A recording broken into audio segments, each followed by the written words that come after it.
কবি সুকান্ত ভট্টাচার্যের কবিতা Lenin. Lenin ভেঙেছে রুশে জনস্রোতে অন্যায়ের বাঁধ, অন্যায়ের মুখোমুখি লেনিন প্রথম প্রতিবাদ। আজকেও রুশিয়ার গ্রামে ও নগরে হাজার লেনিন যুদ্ধ করে মুক্তির সীমান্ত ঘিরে বিস্তীর্ণ প্রান্তরে। বিদ্যুৎ ইশারা চোখে আজকেও অযুত লেনিন ক্রমশ সংক্ষিপ্ত করে বিশ্ববাসী প্রতীক্ষিত দিন। বিপর্যস্ত ধনতন্ত্র, কণ্ঠরুদ্ধ, বুকে আর্তনাদ, আসে শত্রু জয়ের সংবাদ।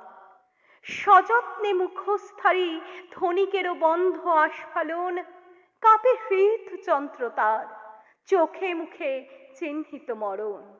বিপ্লব হয়েছে শুরু, পদানত জনতার ব্যগ্র গাত্রোত্থানে, দেশে দেশে বিস্ফোরণ, অতর্কিতে অগ্ন্যুৎপাত হানে।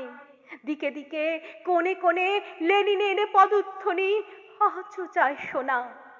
দলিত হাজার কণ্ঠে বিপ্লবের আজও সম্বর্ধনা। পৃথিবীর প্রতি ঘরে ঘরে লেনিন সমৃদ্ধ হয় সম্ভাবিত উর্বর জঠরে।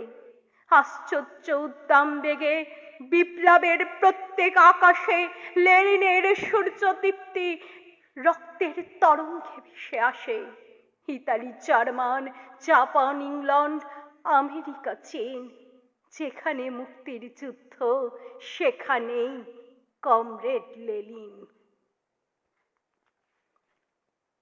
অন্ধকার ভারতবর্ষ, বুভুক্ষায় পথে মৃতদেহ, অনৈক্যের চোরাবালি, পরস্পর অযথা সন্দেহ।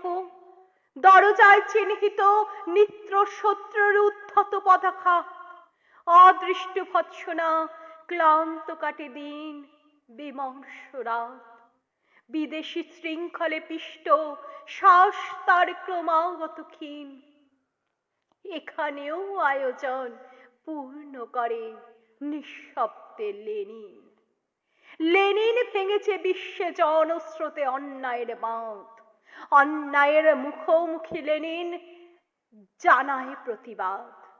মৃত্যুর সমুদ্র শেষ, পালে লাগে উদ্দাম বাতাস, মুক্তির শ্যামলতির চোখে পড়ে আন্দোলিত ঘাস। লেনিন ভূমিষ্ঠ রক্তে ক্লীবতার কাছে নেই ঋণ। বিপ্লব স্পন্দিত বুকে মনে হয় আমি লেনিন, মনে হয় আমি লেনিন।